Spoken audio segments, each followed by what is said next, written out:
Hey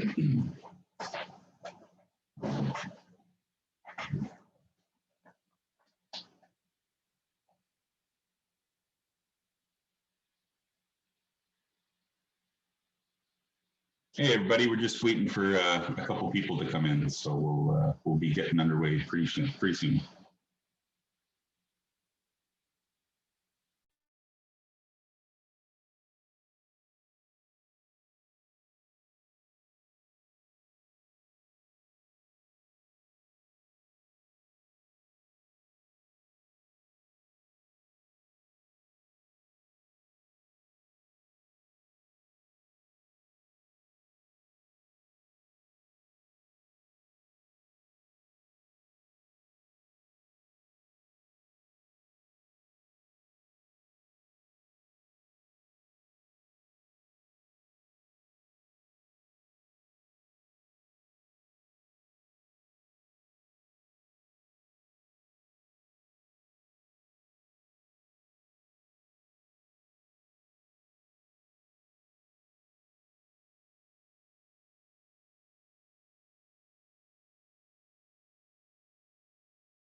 Okay, thanks everybody. I think we'll get things going. My name is Jerry Tench with WR Meadows. I've been with the company for, almost 8 years now. I service the Ottawa region.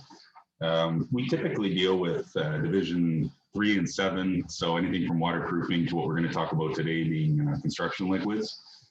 And we titled it The Treatments to Improve and Maintain Concrete Performance. And really what that's doing is through not specifically your restoration materials, but treating your slab accordingly in order to prevent further wear and strengthen it. So the one thing I would say in an effort to stay on track, if you have any questions, please message them to me. I put my email in there as well, and then we can address them at the end. I am a fan of the open, open discussion, but just an effort to keep things in time, make sure all the content gets out to everybody. Hopefully that works for everyone else. So please feel free to email me with any questions or just shoot a question in the chat box.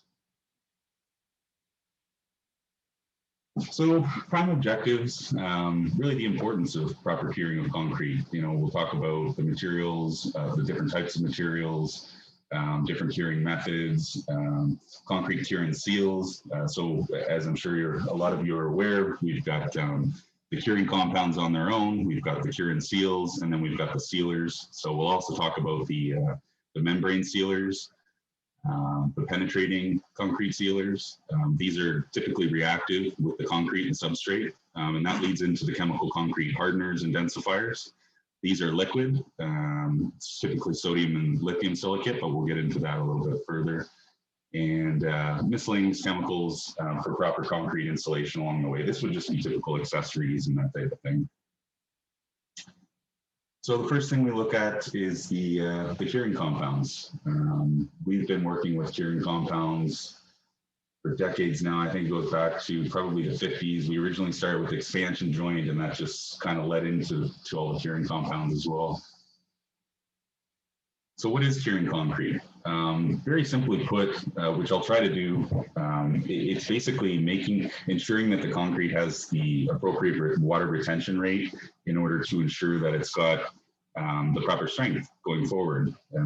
If you don't cure the concrete properly and there's not enough hydration in there, it will fall and there's a lot of chance for misfinishes.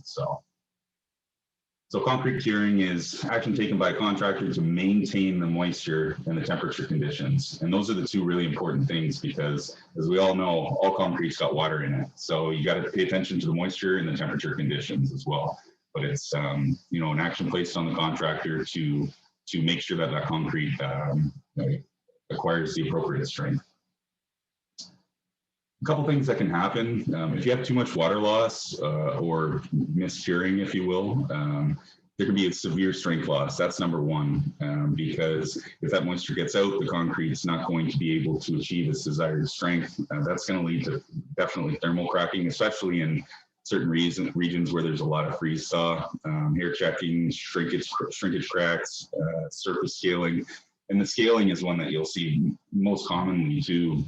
So it's really important to make sure that we select the proper curing compound method and application. A couple examples of some of the curing compounds that we deal with are listed above. We can get more into detail going forward with that, but these are an example. It's a typical layout of our pails and what they look like.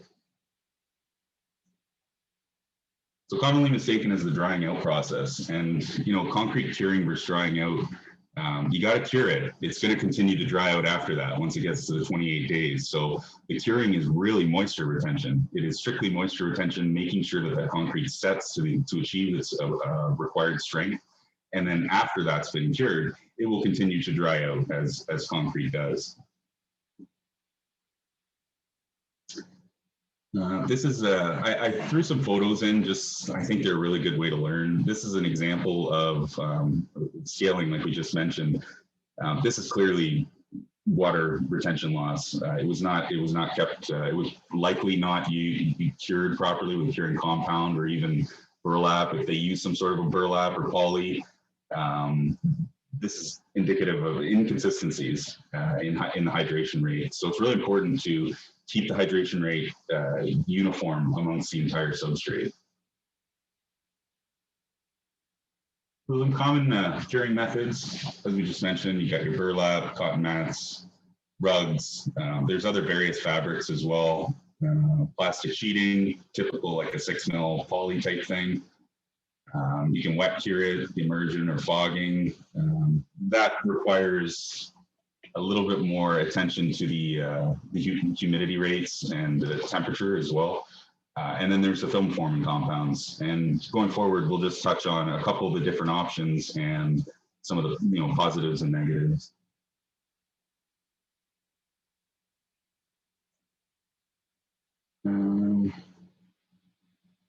Hey, Justin, are you there? There's supposed to be an image on there. Sorry, guys. I don't see the image, but I mean, we better go. Okay, you know what? We'll just roll with it. So the burlap and cotton mats, the problem if they're not treated and properly hydrated is that they'll actually help wick water away from the concrete. And by wick, I just mean they're going to absorb it and suck it up. And if that evaporates and doesn't remain in the substrate, your slab's very likely going to deteriorate. So these typically, that little image there, generally the burlap, give or take, 7 to 10 cents a square foot plus labor. So they're more labor intensive. If you know what you're doing, it's not a bad method of doing it, but it just does require, it requires more attention along the way.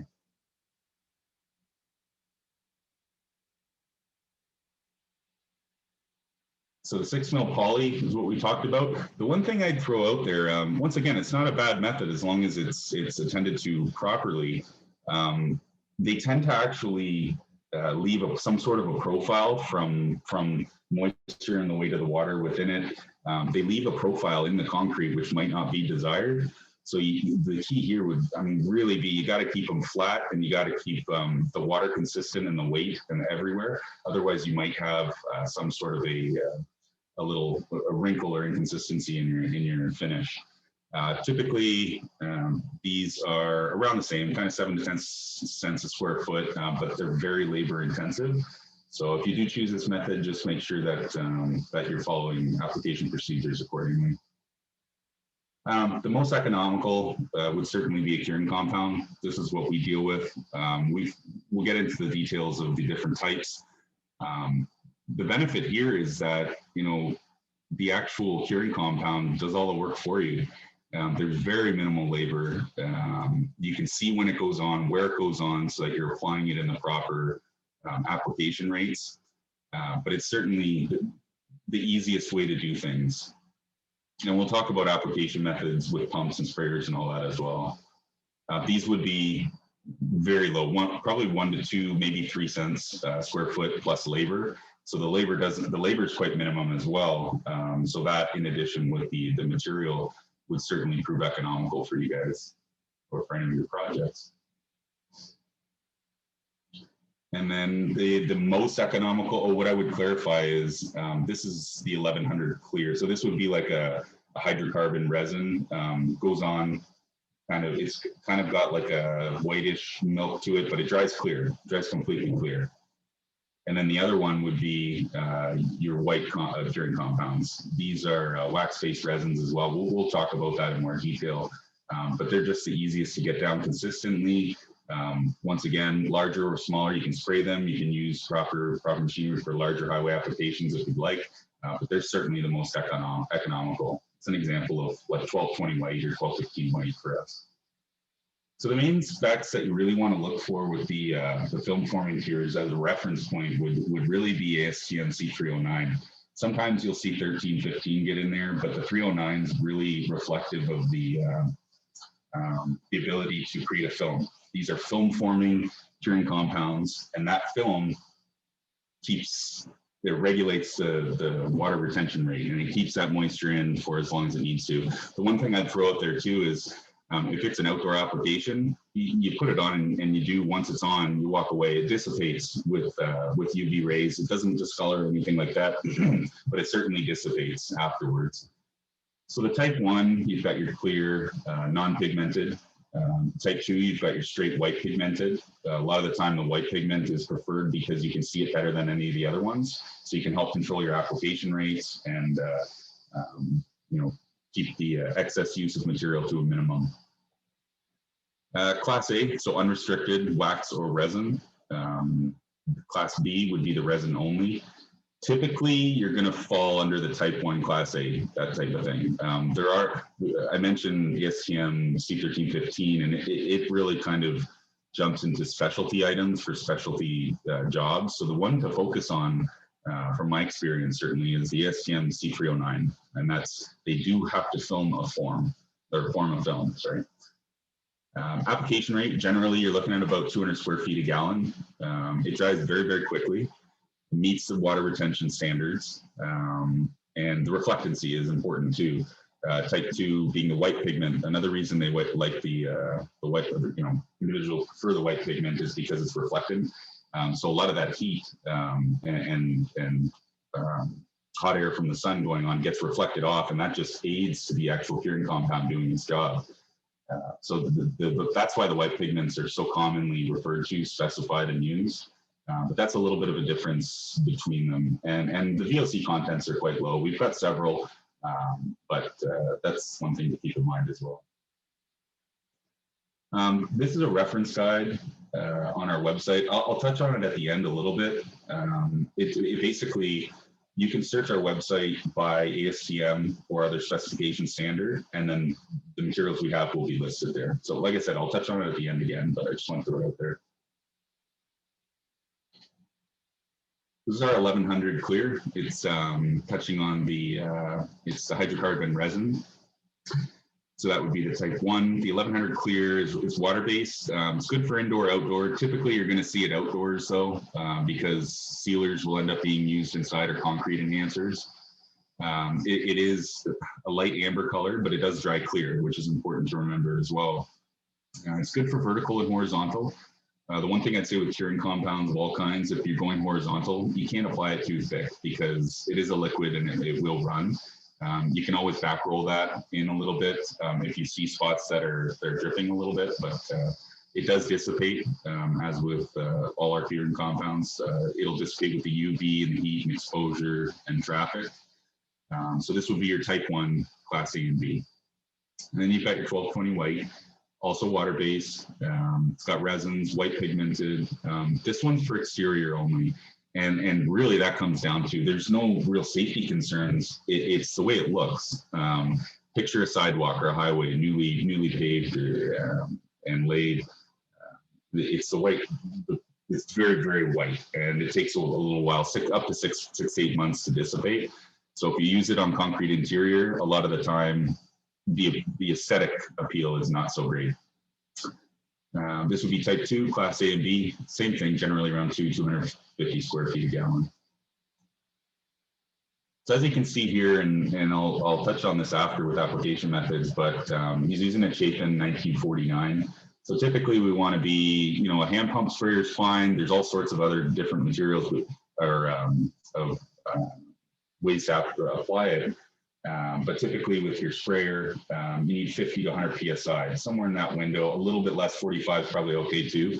But this is what it looks like. It goes on white. This is the 1220, so it's going to stay white. And that just keeps all that moisture within the substrate. Curing aids. These are a little, we'll touch on it a little bit more. I'll do my best to separate between the different types. There are quite a few. Curing aids are more along the lines of something like a sodium silicate. They will help cure the concrete prior to using some sort of a penetrating sealer. So it would be used in conjunction with you know, like a sodium silicate or lithium silicate densifier, something like our Liquihard. And what that does is the cure, it doesn't meet ASTM C309 because it doesn't have a film, but it meets the water retention standard of that spec on smooth trowel concrete. So what that does is if you apply this first, it'll, assuming that substrate is of the right condition, it will basically prep.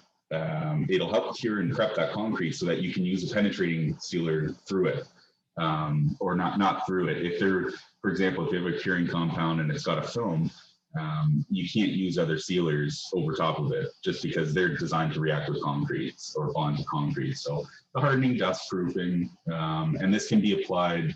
It's a very small sodium silicate. It can be applied immediately after the finish, which will help prepare that slab as well. So there's no film that forms here. And the one other thing that I really like to promote too is that you know, they can be used with flooring systems. A curing aid used on a floor, it's leaving the concrete in its not original state, but it's leaving it strengthened with no film. So if you want to put VCP tile, or if you want to put some sort of, you know, something else over it, check with the manufacturer, but that makes it very easy too. So that could be something in a basement or many applications. So the first breakdown would really be the cure and seals and concrete sealers. That I have a graph coming up that will be broken down.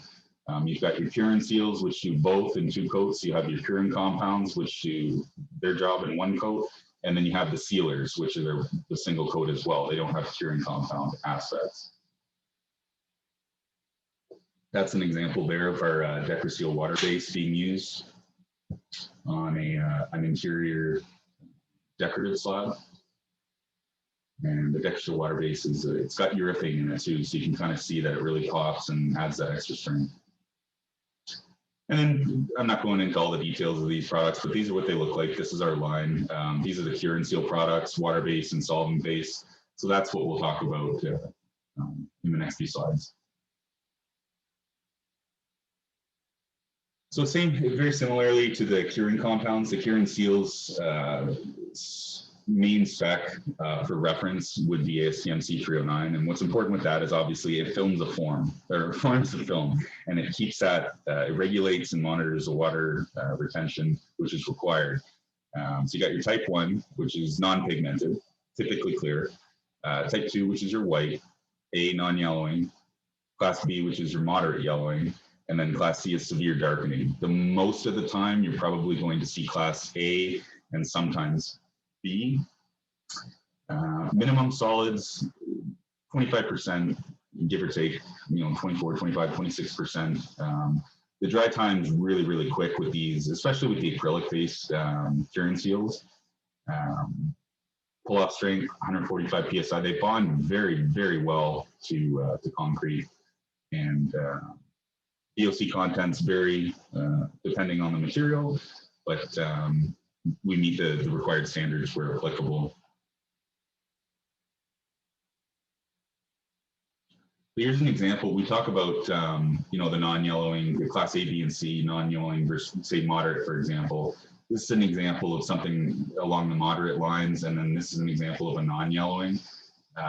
This is after 2 weeks exposed to UV, and that really comes from it's the UV rays that are causing staining in these types of acrylics and materials.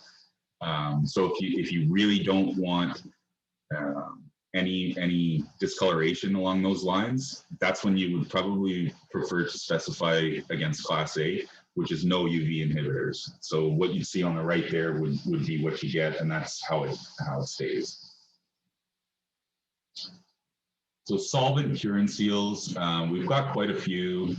Generally, to keep it simple, it's 20 to 30%, generally 20, 25, and 30.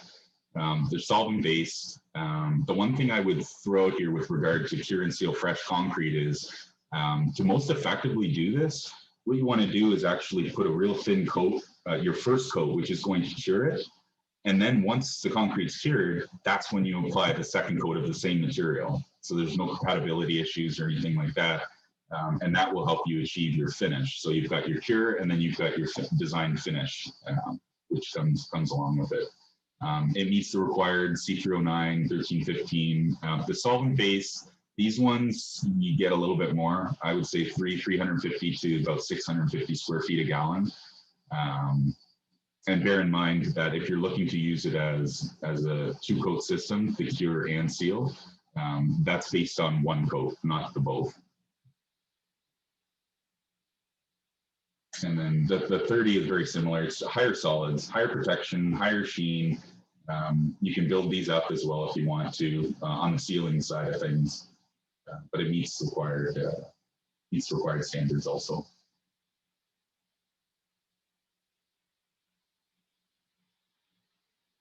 So then we jump into, I just went over this. It's pretty much what we just talked about. The seal cure along the lines of 20, 25, 30%.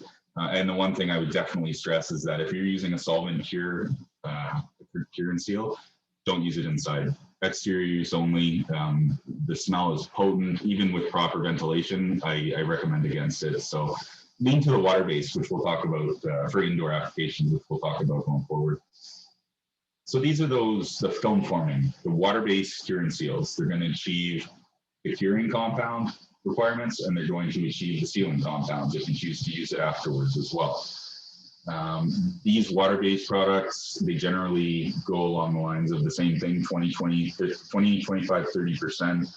Higher the solids, higher the sheen and protection.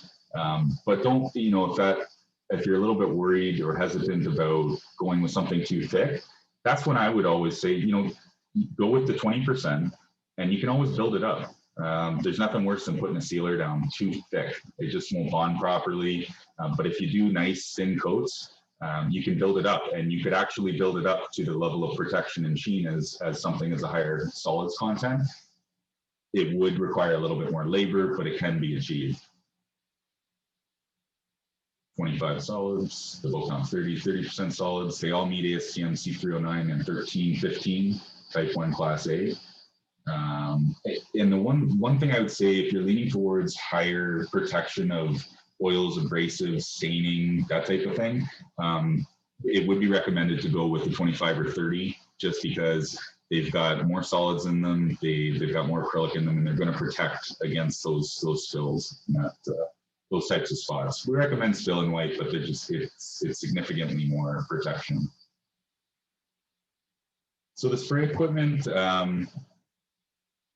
we generally recommend, we lean towards the 1949 Chapin. Like I had mentioned earlier, I would say between 45 and 100 psi, 50 and 100 psi. One problem can be that there's just not enough pressure. You got to maximize the pressure, make sure you pump them well enough, because that's when the sprayer does its job. If there's not enough pressure in there, you might get some dripping, you might get some excess material, you might even get some clogging depending on how long the material's been in there and if it's been cleaned. But Chapin is definitely a brand that we've recommended for years. So that would be a go-to there. If you have larger applications on curing compounds or sealers and you're looking at alternate ways of doing it as opposed to just hand sprayers, please feel free to reach out. We can always recommend some equipment for you and work with you there. So concrete sealers. I know we've been talking about curing compounds. I know we've been talking about sealers, cure and seals. These are the different types of concrete sealers, and all they're doing is sealing the concrete. This is concrete that's been cured, that's existing or new, it's ready to accept a sealer on its own. So the general breakdown of sealers would be penetrating and the film forming. So penetrating sealers are not going to leave a film. You can go over them with other materials afterwards over top if you'd like. But they don't form a film. The film forming ones, we've talked about them, the water-based and solvent-based. Those can also be, some of them are curing compounds, but really we're focusing on what leaves the layer of acrylic as just a sealer. Big trends in the market over the last little while have been the penetrating sealers. And that breaks into, silane, siloxane sealers. Those could be a blend of silicates. Straight silane base. Some are 100%. Some are broken down typically to about 40%. The silicate base, so that would be your sodium silicate or your lithium silicates, something like a Liquihard Ultra. And these sealers are reactive. They react with the free lime in the concrete. They harden, they strengthen, and they close the pores chemically. Then you have your non-reactive ones. These are not as typical. Generally, they lead towards anti-spalling specifically, linseed oil or linseed oil base materials. But that's kind of a breakdown. And if there's any questions afterwards, please let me know. I'm happy to clear it up. I know it looks nice with all the colors, but there's a lot of information. So the penetrating and the film forming. That's really what you take it as. You want to treat the concrete, strengthen it, react with the substrate, or do you want to just top coat and protect it from the top? So there's a few types of sealers. Membrane forming sealers. These are acrylic or copolymer. Generally ours are acrylic based. They enhance the appearance of concrete as well as protecting it. They give it the quote unquote wet look or high sheen, high reflectancy as well. This can be beneficial where there's a lot of light and a warehouse, those types of things. They're non-yellowing. Some can yellow and dull, but our sealers are non-yellowing, so that would be a focus point there. They do have a surface that wears away. So as that acrylic wears away with various traffic, it would be important to keep in mind that reapplication is likely a requirement for that. Whereas with the penetrating sealers, generally they're one-stop shop and you don't have to return to it. The membrane forming sealers, not the best choice for protection from de-icing salts, just because those chlorides are so aggressive. When you're talking acrylics and that type of thing, they will eat away at it. And that's why in spots like that, that's really where you go to the penetrating sealers as well, which we'll touch on a little bit. Can be not vapor permeable, breathable. Most of our sealers, I would say 90% of our sealers are breathable. And they can have, the one thing to remember, they can have application issues. If it's put on too thick, or if there's too much moisture in the concrete, or if it rains, or there's lots of variables. You run into the blushing and you run into the issues where it's basically the acrylic being forced to harden to itself because there's too much moisture, for example, coming from the slab. So we'll touch on a couple troubleshooting common issues, but that's one thing to really pay attention to with the membrane forming concrete sealers specifically. So real brief, the differences between the hydrophobic impregnation, and the coatings. We've kind of touched on this a little bit. The hydrophobic impregnation, basically, it's creating a seal around those pores to prevent or to repel water or other materials, oils, abrasives. The impregnation is where they're actually impregnating those pores and filling everything, if you will. And then the film forming coatings, they just go right over top. They're not affecting the substrate condition, strength. What they're doing is protecting the substrate condition and strength. So as mentioned, the film forming coatings, likely reapplication is required, but it's certainly a route you can take. So the hydrophobic impregnating sealers, they really do reduce the capillary water uptake. So any of that water that might wick into it or come up, it reduces it significantly. It's breathable, but the moisture is not going to. So the vapor comes through, the moisture is not coming through. Excellent penetration. Doesn't change the appearance of the surface, which is kind of nice too. They're not really film formers, right? They're penetrating, so it leaves the concrete in the state as it was before.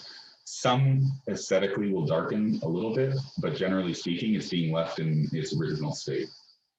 They're excellent water repellents, especially something like, parking garage or barricades, that type of thing. They protect against the salt, the chlorides, and the water, and they act as excellent repellents. And it is recommended, as I just mentioned, for salt de-icing chemicals as well. Very, very helpful in those spots. So the impregnation sealers, this is, if we refer back to that chart, they're not as common, but they're typically referred to as anti-spall compounds. And that's just the chemical makeup because the linseed oil-based materials have been around for a very long time. The only thing with these is that they will darken the surface and they will change the aesthetic appeal. So you're probably looking at more commercial or infrastructure type projects where that's not really an issue, and they're going to wear away with the UV exposure in that. And not really for use with foot traffic, just because it can cause some spalling and pitting itself, even though it is an anti-spall. They're not as strong as some of the other penetrating chemicals. You talk about the silanes, the siloxanes, that type of thing. We'll talk a little bit more going forward, but these anti-spall compounds are generally, we see a lot of it on bridge work and that type of thing. So the densifiers and hardeners. We get involved with the lithium and the sodium silicates. They penetrate. They react chemically with the actual calcium hydroxide or freeline within the concrete. So what it's doing is, and I have a couple of photos I'll demonstrate afterwards. It's strengthening the concrete through a chemical reaction as opposed to just putting a top coat. It's closing the pores off. So it's technically a densifier or hardener, but it does have sealing effects, not to be confused with a sealer. It certainly increases the scratch and chipping or general wear of your slab. And you would see that after you apply it, even a couple weeks later, you could go back and try and scratch it to the same spot, use a key, and you'll see the immediate resistance or the resistance to that scratch. And the kind of a cool feature is, over time, because it's reacted with the concrete and created a dense substrate, it almost has quote unquote self-shining effects. So the more traffic, wheel traffic, or those types of things, with the more traffic, it's actually going to produce a higher sheen and continue to densify, which is just elongated strength. And that these are one-time applications, which is important to know as well. And then if you were, you can polish if it is a polishing job. For added longevity, but not a requirement. And I would just touch again, we deal with the lithium silicates and the sodium silicates. We'll talk a little bit more about the sodium silicates are a little bit older technology. They're a larger molecule. So you have to work them in. There's a lot more labor. Whereas with the lithium silicates, it's a smaller molecule, that being easier to penetrate without, removes a whole lot of the labor. And we'll touch on that a little bit more too. So a couple examples of our sealers, got the HIAC, the DECRA seal. Expo gloss. I won't spend too much time on this, but the Expo gloss would be for exposed aggregate with high and low points. It really brings out the color. We do have a browning version as well, probably the only sealer that actually discolors, but it's only designed for colored exposed aggregate. It really helps that pop. And then the High-Ac and the Div3 seal, which are solvent-based film forming, and they meet all the required standards, ASTM requirements.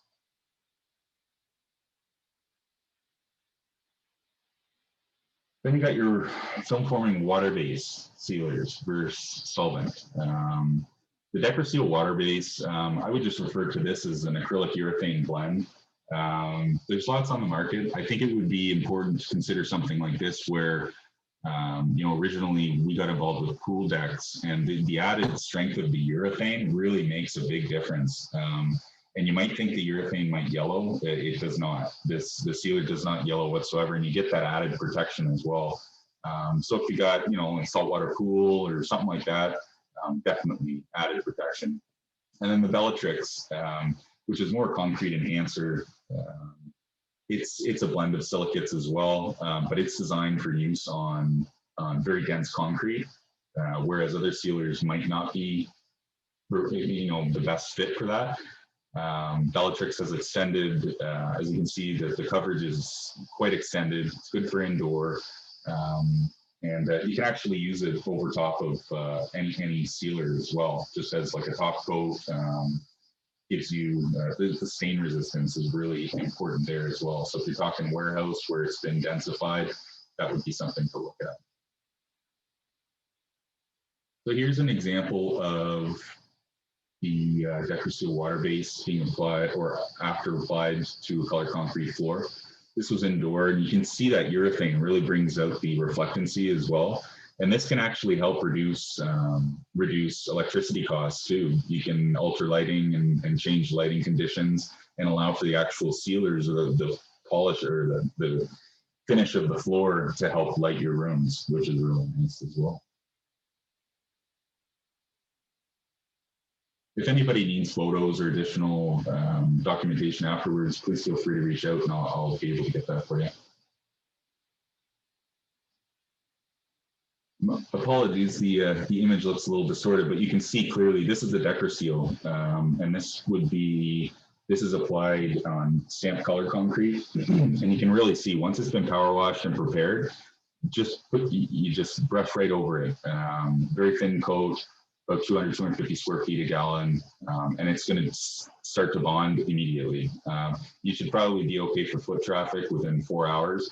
But I would say minimum 12 if you anticipate moisture, humidity in the air, and minimum 24 if there's a rainfall or something like that. You want to protect it with it here. You can see it really brings out a nice color of the stone just by throwing it on. And the one other thing I would mention is it really meets those grooves when you're working with brickwork and the formwork and that type of thing. So don't worry too much about the low points. Keep it thin, and the acrylic sealer actually does a lot of the work for you. Here's a little bit of a better picture. The one thing, the whole back rolling idea, a lot of the time when you spray it, say for example with your shape and sprayer, it can be easy. Maybe there's not enough air pressure, or for whatever reason it goes on a little bit too thick. Right when that happens, that's when you want to be back rolling, and that's going to just eliminate some of those streak lines or low points with a little bit too much material where it might show different than the other, or if you're inconsistent. So what you want to do is just spray it on and monitor those as you're going along, and have someone back rolling. It's a very minor amount of labor, but it really increases the effectiveness of not just the application, but the material too. So it's recommended in these types of applications that you keep a roller on hand, just to help manage some of that, some of those potential inconsistencies. And it also really helps the bond and the adhesion of the acrylic sealer as well, as it rolls it into place, kind of connecting it to the substrate or brick or concrete. So concrete sealers, the one real additional accessory that I'd throw out there, we have it's a really finely ground polymer called Sure Step, and it's measured out. So simply put, all you have to do is open your pail, throw one of these jugs in, and then agitate. And what it does is it leaves a little bit of a, I go back to like a pool deck coating of some sort. If people are walking around, it's really just an anti-slip polymer that helps, from a safety standpoint. And it's all pre-measured and everything, so you just mix it in, and then you can apply it where need be. So as I mentioned, we'll just touch on a couple of the problems, maintenance, and troubleshoot on these film forming sealers.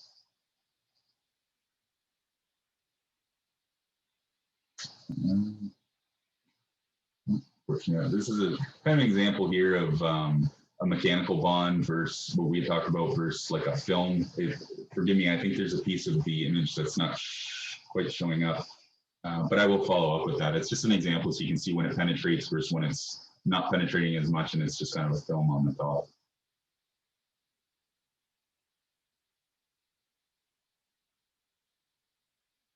So blushing or whitening, whitish cast, however you prefer to refer to it as, that's certainly a potential common issue with any acrylic sealers. A couple of things, the common things to look for is don't or avoid applying it in direct sunlight. I know things were a lot different before the VOC regulations took place. You can put it down in the middle of the sun in 40 degrees, but unfortunately regulations have dictated that there have to be lower levels of solvents and that type of thing. So that doesn't always jive with sunlight. So you want to make sure, I like to say early morning sometime, before the sun's really come out and hit high noon, or later in the evening. That general piece of advice helps dramatically, just trying to avoid the sunlight. Beware the dew point, the relative humidity. Even if there's humidity, we say minimum 4 degrees Celsius, but that's the air, and the air temperature and the substrate temperature have to be around there. Otherwise, even if there's humidity, concrete's a sponge, it's going to suck that up, and it might cause debonding or lack of bond. The one other thing I would say too, as we just mentioned, is the back roll. Back roll your sealer if you're going to be spraying it, just because it maintains continuity, it maintains effective coverage rates, and it just kind of aids the success of whatever project you're working on. Apply it to clean concrete, that's for sure. The one thing you certainly want to avoid is dust and debris. Simply put, I mean, if you have acrylics bond to what they touch. So if there's dust or leaves or anything like that, if you roll or spray a sealer, put a sealer on, it's going to bond to what it touches to first. And if that dust moves with some freeze thaw, it will almost certainly pop off with the acrylic sealer too. So just really be sure to, we've got a series of VOC application guidelines for our sealers. Once again, feel free to reach out if you'd like a copy. But it's really important to keep track of these types of things. Follow all the staining and dyeing instructions. It's not as common, I would say the stains typically are leaning towards the water-based side of things, which we have acid stains as well. And just make sure that you allow those to dry and cure prior to applying your sealer. It has been known sometimes, if you're trying to accelerate a project and that the stain or the dye hasn't had a chance to actually dry, the material could bond to that, and once again, similar to dust, cause delamination. So just something, food for thought. Be aware of the porosity of the concrete. Whether it's an old slab or a new slab, if it's been finely troweled, you probably want to stay away from the acrylics. And I talk finely troweled more towards a polished grit, so even upwards of like 750 or 1,000. But you just want to make sure the porosity, because if those pores aren't opened up, the acrylic can't bond to it properly. So surface prep is definitely key. And the other, a real go-to simple fix a lot of the time, let's say you did your driveway outside and you noticed a couple spots where there was some whitening or blushing. What you can do is something like a toluene or xylene. You can actually work it into that spot with a solvent-resistant brush or roll sometimes works, and that actually helps bring the acrylic back to a liquid state, and then it allows it to set. So the number one, exterior, of course, but the number one first try fix for acrylic sealers, especially with whitening and blushing and that type of thing, would be to treat it with xylene.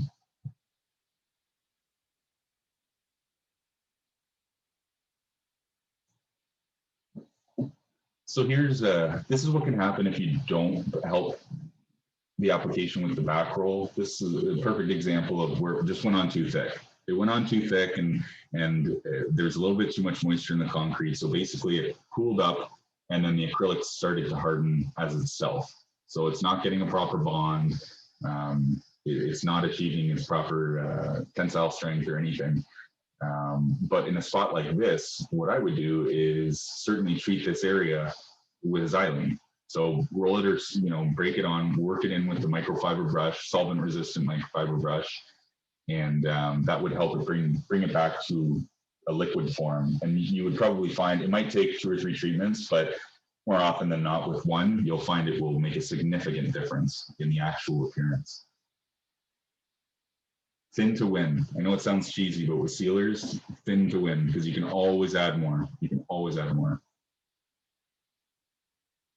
The other thing to note would be that it magnifies imperfections. So if you've got scratches or stains, if you're going to seal over that, it will magnify those, and it's going to heighten the appearance. So it's really important to make sure you've decided how you want to treat your slab first, how you want to prepare it, and what you want it. Keep in mind what you want it to look like after.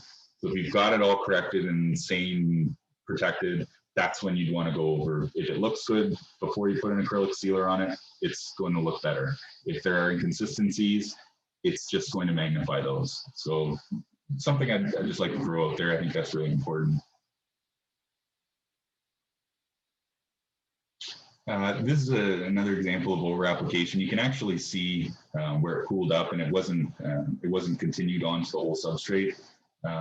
It was thick, and then it was so thick that it actually stopped running, and it just began. This will become white afterwards. This would be an example of a really whitish cast. You can always try xylene depending how thick you go.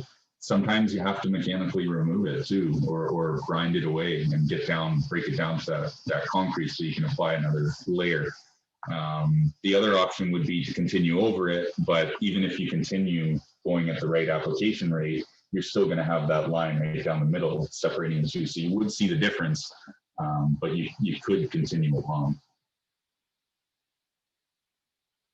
So this is an example, like we mentioned, a driveway, for example. If you seal over this, it's going to look 10 times worse. Best way to go about those is typical degreaser would probably take a lot of it off. We have a couple soy-based products and systems to help with more coating removal, but when you're talking stains, I think a common degreaser would be great. And you can just work those in by hand, once again, with the solvent-resistant brush.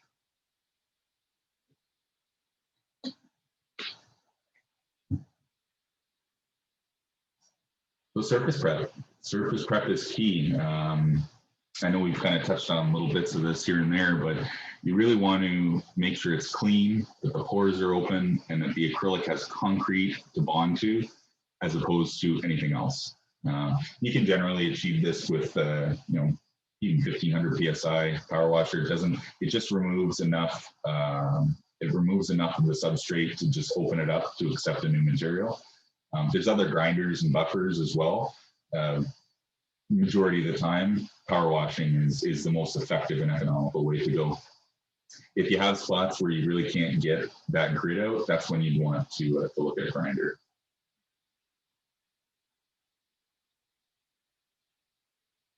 So the hydrophobic impregnation sealers, this would be something along the lines of our silane or silane and siloxane blends. They're designed to repel, and they're designed to protect those pores of the concrete individually. The forms an extremely stable covalent bond to the concrete. The one thing it really does, and it's covalent, it's a mechanical bond, it's a chemical reaction too, which is really nice. When you have, like, for example, a silane siloxane blend, UV light resistant, virtually no effect from UV, which is great. You know, barrier to dilatable salts. You talk about chlorides, talk about some treatment cleaning materials, that type of thing in a garage bay, for example. Excellent resistance to that type of thing. Excellent water repellency, which is going to help, especially when it comes to you know, the weather that we have. We've got snow, rain. Maybe they want to be able to clean the floor whenever they want. That certainly aids the water repellency effect as well. And they're breathable. They treat, react with, and strengthen the concrete, but they also allow vapor through. They breathe, which won't encourage any popping of that sort or anything. The one thing I would note is that they're not intended to seal cracks or withstand hydrostatic pressure.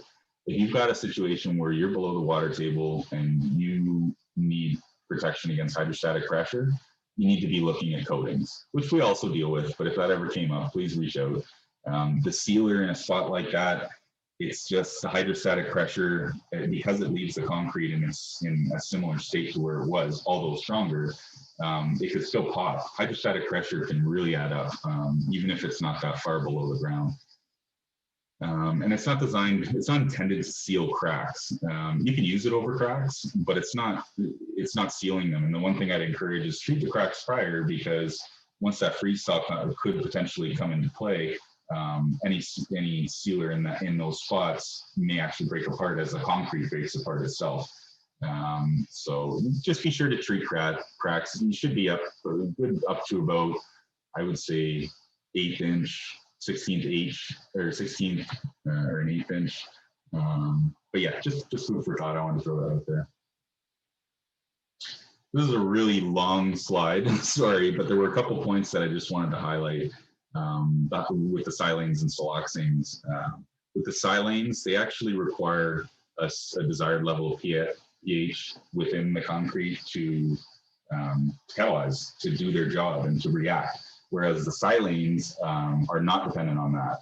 So, or the siloxanes, sorry, the siloxanes really would be ideal for like a brick, stucco, stone, concrete as well. But because they don't require that pH, they're not dependent on that pH level, they can be used on various different materials. And then as a result, the silanes perform well under abrasion and weathering. That's why you see the silane specifically. A lot of the time, parking garages, outdoor barricades, bridges, they're so effective for weathering and salts and chlorides, that type, freeze thaw, that type of thing. So yeah, it was really just a couple of points I wanted to take away from that, the difference. And we'll talk a little bit more going forward too. But it does come down to the molecular size. As I mentioned, you know, something like a sodium and a lithium silicate hardener, the silanes and siloxanes are slightly different chemical makeup as well.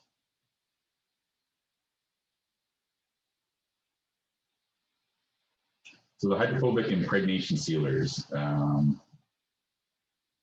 don't know if you can see those photos all right, but you know, just to kind of summarize what we talked about with them, chloride, corrosion of rebar is a great protection against that as well. Carbonation, freeze thaw. I mean, freeze thaw and chlorides are really the one thing that we see the most of, and I think that's where it would most help in your projects as well.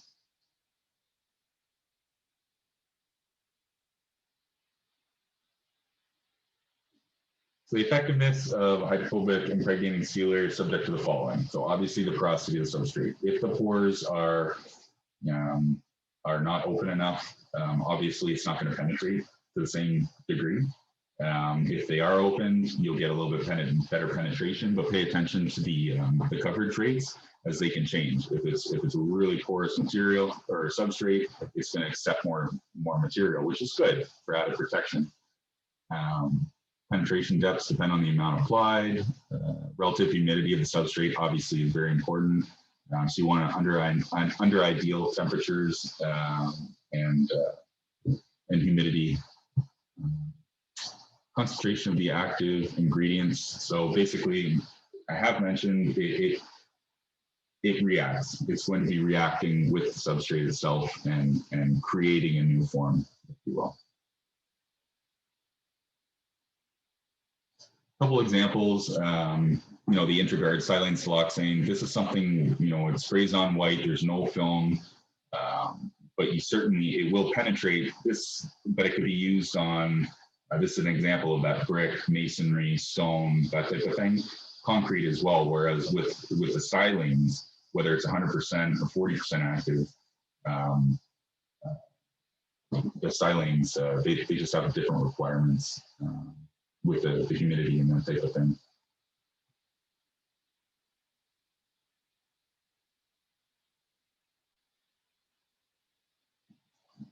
So continued into penetrating water-based sealers. This is an example of the Intriguard. You can actually see this is untreated, and that bead of water will work its way in there in a matter of seconds, whereas where it is treated, it just sits on the surface. So whether it's going to fall off the side of a wall or it's going to, you know, be able to get brushed around or removed, it's a repellent. It's an excellent repellent. A couple notes on the silane siloxane. Doesn't leave a gloss or shine. What I would say is if it's applied too thick, it can leave the substrate a little bit darker. I wouldn't say insignificantly, but just a little bit. So just be sure not to apply too thick. Once again, you can put it on. You can always add another coat if you want, but it's not required. It's breathable, so it doesn't trap moisture. It's going to allow the concrete to breathe. Once again, I know we've touched on it so many times, but it's really important, especially in the Ottawa region too. Chloride penetration. We've got all the salts and freeze thaw, and you know, all the road work that we do as well. So it just reduces that penetration, which would eventually just deteriorate the concrete. Helps protect properly placed and cured concrete. Masonry from scaling and freeze thaw, similar to what we talked about, and other chemicals as well. Helps resist stains and spills as well. It is water-based, so it's good indoors, outdoors. It breathes, and it does reduce water absorption as well, which is good for your substrate. These are just a couple of the areas you probably see a silane, siloxane, or a straight silane vice versa use. Driveways, sidewalks, brick pavers, precast, bridges, and any horizontal vertical work. Both horizontal and vertical work for brick surfaces as well. And once again, that just jumps back to the de-icing salts.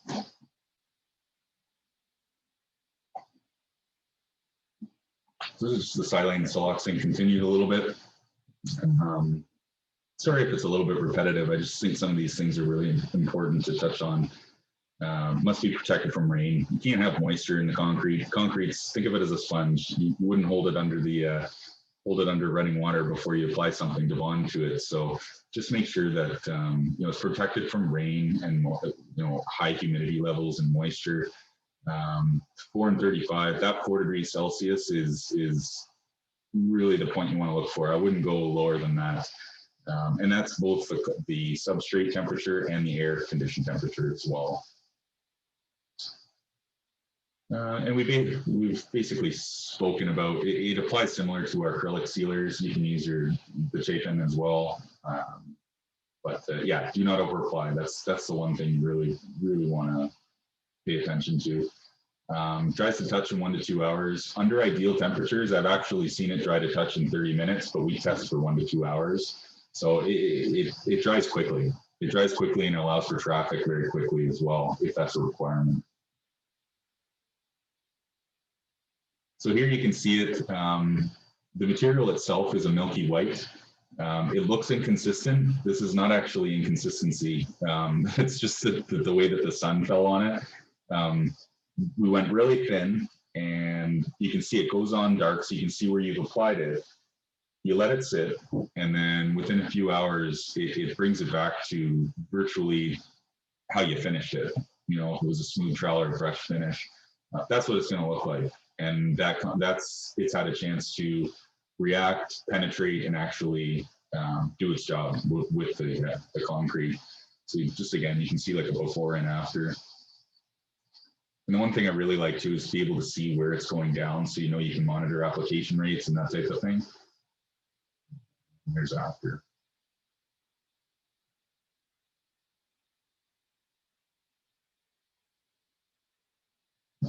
So silane sealers specifically, these are the hydrophobic impregnating. Generally, they're 100%. They don't have the siloxane with them as well. High performance, breathable, penetrating. They really do have superior water repellency features to them as well, which is really, really key when you just want your concrete to do its job in very rough circumstances. That's when you talk bridge decks and barriers, that type of thing as well, or barricades between highways and that type of thing. It'll have a natural appearance. There's no film, so the appearance is as is, similar to a siloxane. Keeps treated, the surface is cleaner, definitely. And you can actually clean the surfaces because they're repellents. You can use water and power wash them as well, and they'll just continue to do their job. And it is solvent based, which is important to know as well.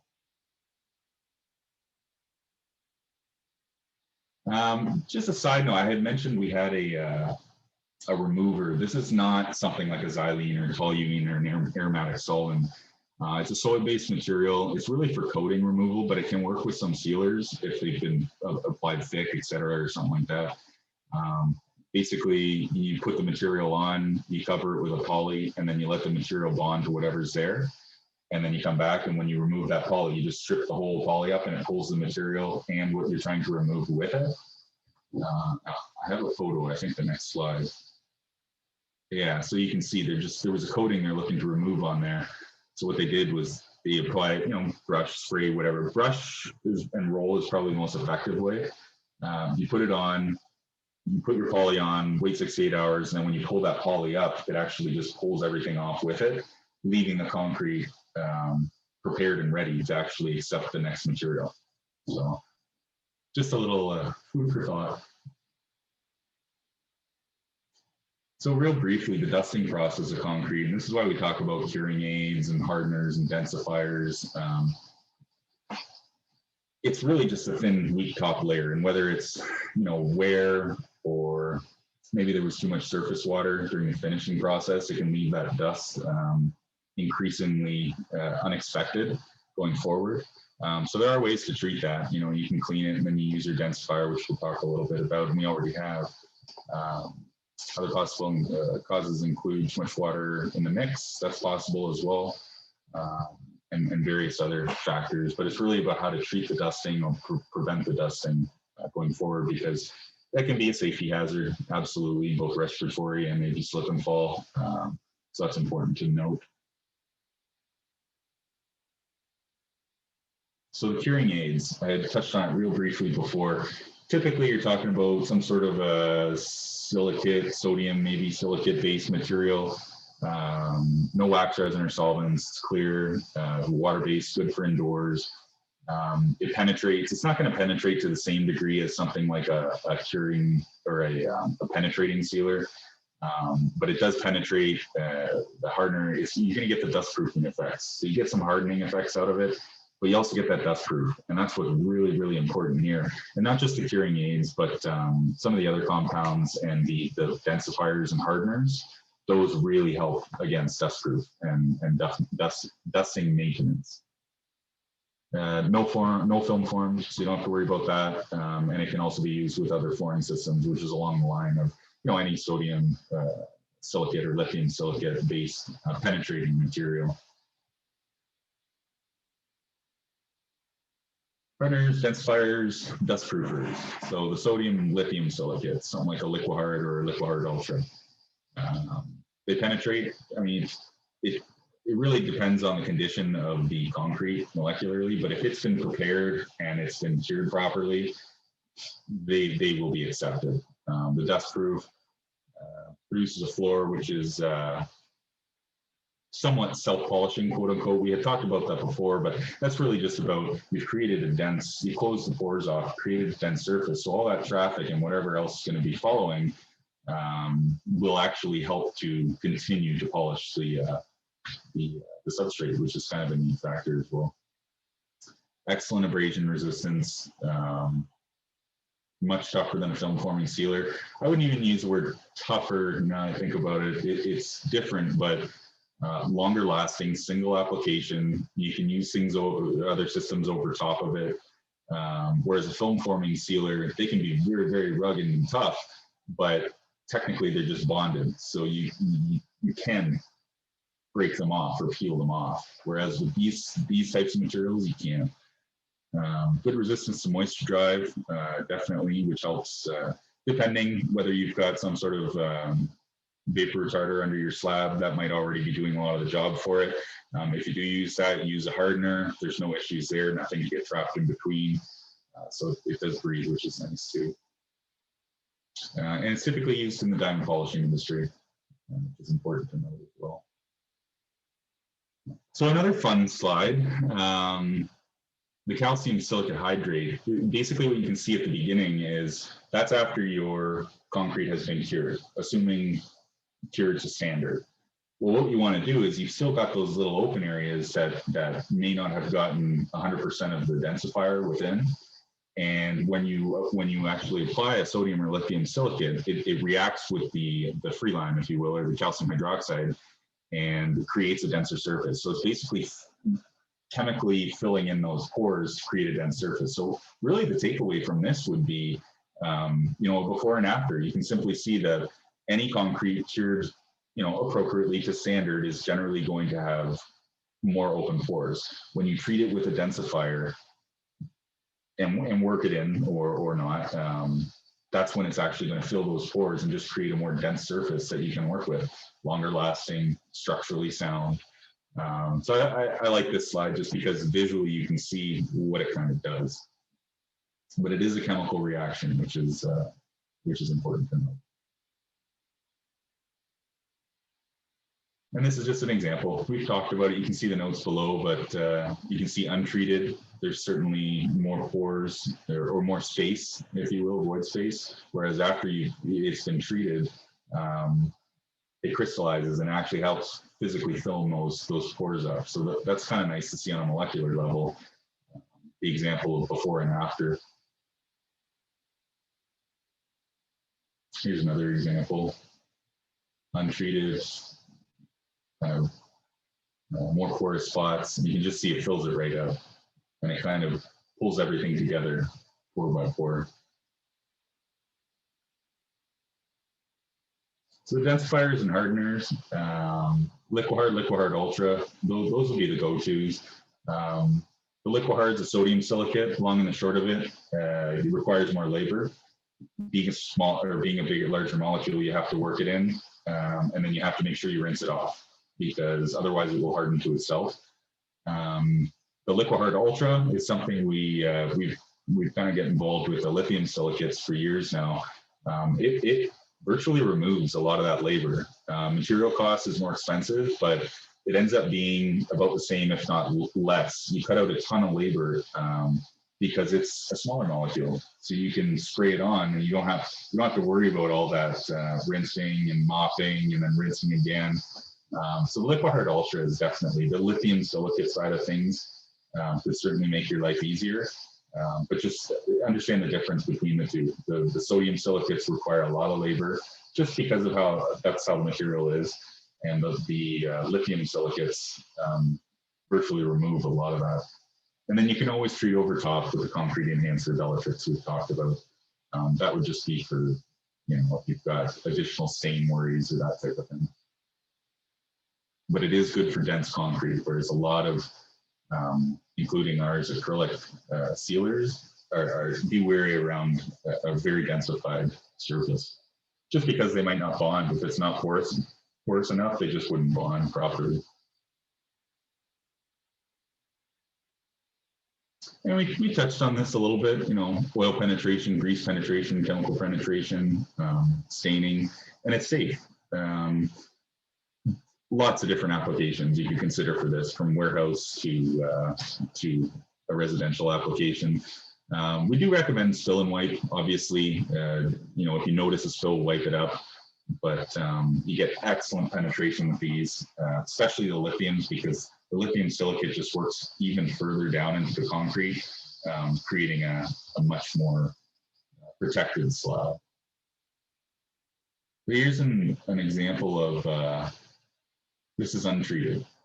So I think this was about 30 minutes they let the oil sit, and you can see it just won't wipe off.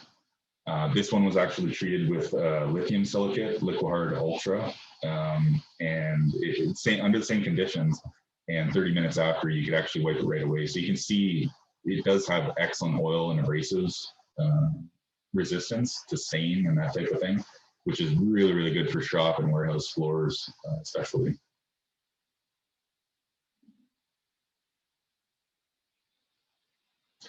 And I think the abrasion resistance is sometimes overlooked, but one of the most important features of a densifier. Easily increased by 50%, sometimes more. The dusting is eliminated, which is really, really important from a safety aspect as well. The micro pitting, even some larger pitting, because it's so strong and those pores have been closed off, it virtually eliminates that issue. Of course, that would depend on the machinery and that type of thing used, but under typical situations, say fork traffic with wheels, it would virtually eliminate that. Strength and durability, that's the main benefit of the product, or these types of products. The silicates, they react, they create a strong substrate, and they just allow you to maintain a good concrete floor along the way without having to go back and treat it over and over again. If you use a sealer, well, you're probably going to be back there, could be every 2 years. So strength and durability, absolutely, just keeps the concrete protected. Application is definitely key. When I say it's not a spray and forget, that would be more along the lines for the sodium silicates. The lithium silicates, as long as you've applied it at the proper coverage rating, you don't have to do all that. You don't forget it, you have to monitor it, but you don't have to do all that rinsing and scrubbing and working it in and making sure it gets into the concrete. The lithium silicates are certainly easier and much more labor friendly, but with the sodium silicates, and I'll show a couple examples because they're very, very widely used still. You don't want to just spray it down and leave it like a sealer, for example. So you can use the densifiers on pressure existing concrete. Could be done after final troweling as well.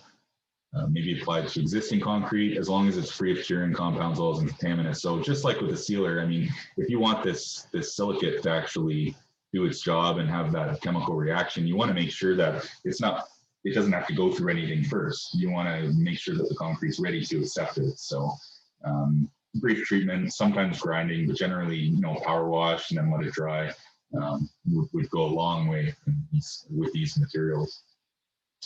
And they're good for indoor and outdoor use. More often than not, you see them used for indoor. Yeah.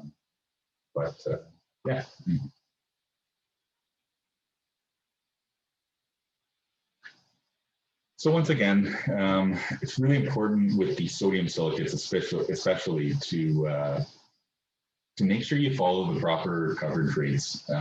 If it goes too thick, and maybe it doesn't get worked around hypothetically, basically what happens is something similar to an acrylic sealer, but because it's more of a silicate, it kind of bonds to itself and it hardens and it leaves this really messy white cast, which unfortunately can't be neutralized with some sort of a xylene. It's not solvent based. So under those circumstances, you'd have to grind it off. So it's really important not to go too thick. But when the beauty of these products is when you put them on once, and then, you don't have to act on them going forward. They react with the concrete, they do their job, and then they're there. So yeah, and similar to follow the application rate, just don't let it puddle. With the sodium silicates, you really want to work those around to make sure that they enter the pores and are rinsed off accordingly. So here's an example. You can use microfiber brooms. You can use a general hand broom as well. Depending on the size and scope of the job, you can spray it. A lot of the time, it will be sprayed and followed by another worker with those brushes working it in. If it's a really large job, you know, you have totes or drums. Sometimes you can actually just empty the entire drum or a pail at a time and work it around.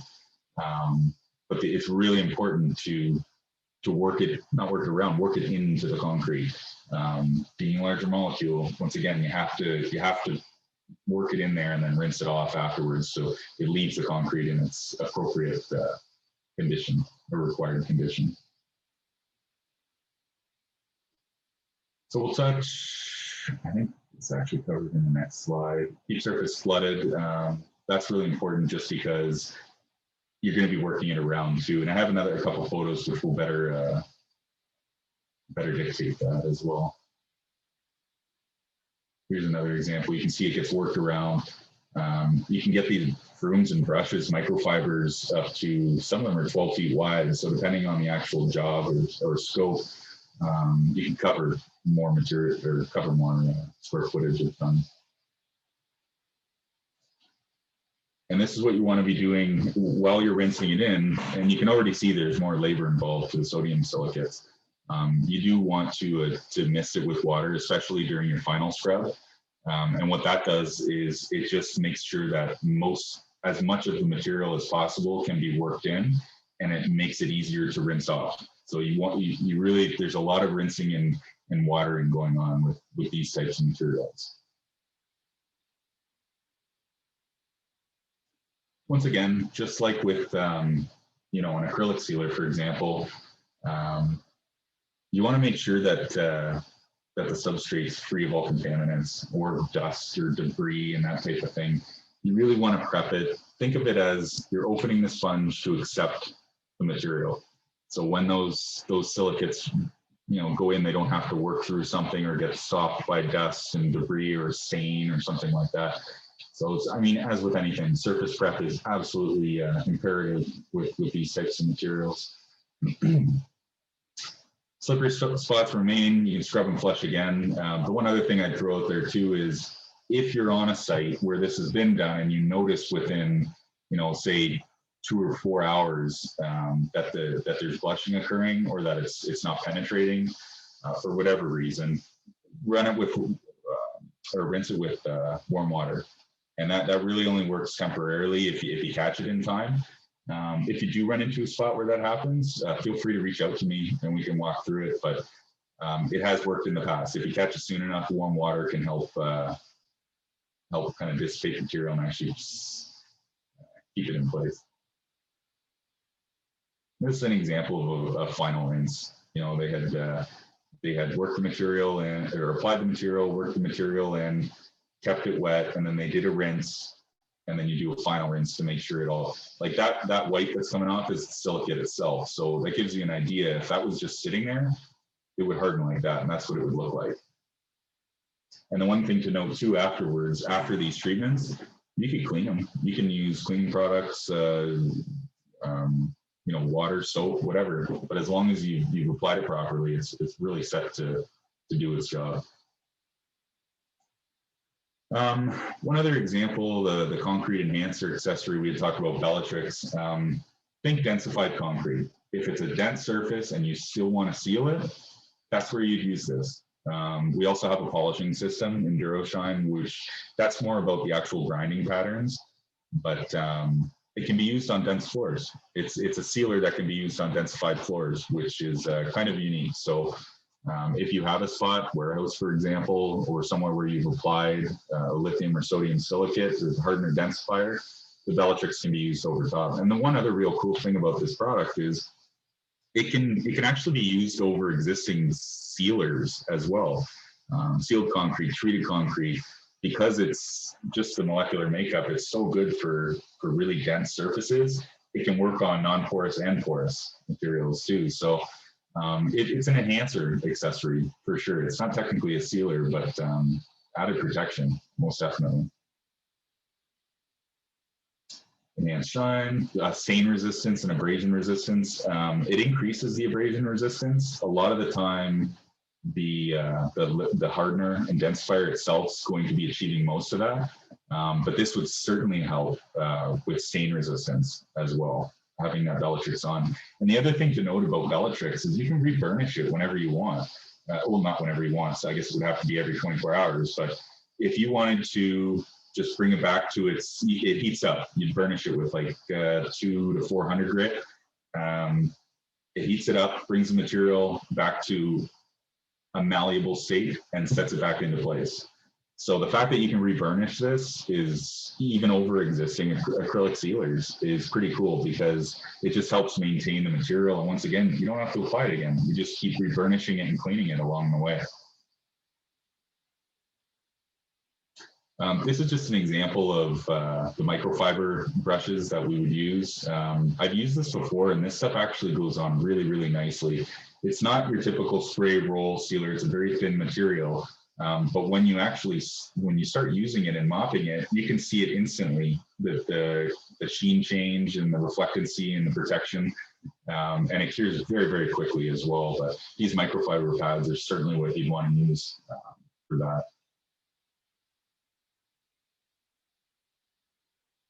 Same with, I won't get too into this. Let me know if you have questions, but similar to an acrylic sealer, you got to let it dry. 2 hours for sure. 24 would be your full dry time. The reason you wouldn't want it to get wet would just be because it's still bonding to the sealer, the concrete. So avoid moisture certainly for 48 hours. The maximum stain resistance is I would say after that 48-hour mark to 72 hours. When it's done its job, it's actually bonded, it's dried, that's when you're going to get the maximum stain resistance as well. And as mentioned, you can burnish, you can go even higher than I mentioned if you want. It's really up to you. But you can start doing that as soon as it's dried. So whether you choose to do that a month down the road or right away just to bring a little pop out, that can be done as well. And hog's hair is probably the easiest method to do that, a hog's hair pad. So the one thing I just wanted to throw out there too, a lot of you are likely familiar, and if not, we've spent a lot of time kind of updating our website as well, whether it's product data sheets or CAD drawings. The couple things to highlight would be if you have a spot where you need a drawing or a detail or support, we have a department to help with custom details if required. The submittal builder, and just so you all know, I will be following up with an email with all these details as well. So yeah, just wanted to let you know. The submittal builder is basically, it's a spot where you can select your product, select what materials you want, literature you want from that, and then export it in one PDF. I would encourage you when you do get the email from me or check out the website, please let me know if you have questions, because I know that this has certainly made my life easier and hopefully it can make your life easier too. We have a great mobile app. And the one other thing I'd like to throw out there too would be the takeoff calculator. We have an app you can get through the website or under WR Meadows on the iPhone store or Android store. And we've input all our materials based on their coverage rating. So if you put in, I need this much of whatever, you click calculate and it does a lot of that takeoff for you, which certainly helps out based on average coverage ratings. So we do have a couple things there. I would also throw out, if anyone's interested in other divisions, I mean, we've been around, I think we're coming up on about 100 years now, 96 or 7 years. Construction liquids, joint sealants, building envelope, all waterproofing, air barriers.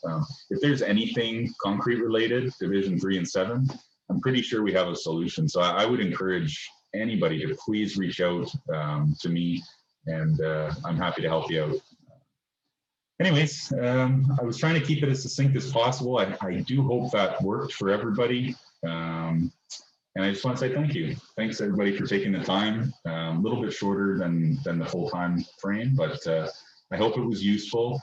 I put my my email in the chat, and like I said, I will be following up with an email, regarding AIA credits, different accreditations, and what we've covered in here, just so that you've got it. But yeah, I'd like to say thank you once again for everybody. I really appreciate you being here, and I look forward to doing business if possible in the future. So thanks again, and thank you. Big shout out to Merkley. It was interesting to see. It's a little bit different this year. No ice cream and roast beef, but we're all doing what we can. So it's just it's much appreciated. Big shout out to Merkley for supporting everything, and yeah, thanks. So thanks Gary, and thanks WR Meadows. We did have one question come in if you wanted to answer it. It's sure. Some Sapan.